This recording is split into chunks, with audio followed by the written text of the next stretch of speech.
Welcome to the Learning Pines YouTube. We hope this video helps. You begin by ensuring the correct sheet is active and the name column is consistent. This avoids missed matches. Once done, press Ctrl+F to open, find, and enter the name.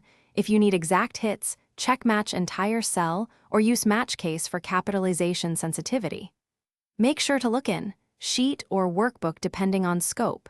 If you suspect partial or fuzzy matches, create a helper column now to normalize data, trim spaces, and standardize case, so search results are reliable. Now switch to formulas when you need precise, repeatable results. If names are unique and the lookup column is leftmost, use VLOOKUP, name, table, call index false to force exact matches. This prevents near hits. For more flexibility, use index/match to look left or handle dynamic columns. Index, return range, match, name, lookup range, 0.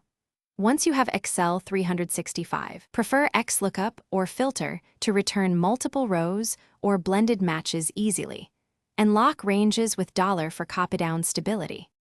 To finish, validate results and clean edge cases.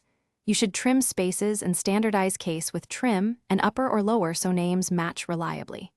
If a formula returns hash and /a, check that your lookup range and return range align, that you used absolute $ references where needed, and that spelling is exact. Also ensure match type is set to 0 or false for exact lookup. If things still fail, apply conditional formatting to highlight duplicates or missing entries, which quickly shows where to correct data. Thanks for watching. Consider subscribing if we helped you.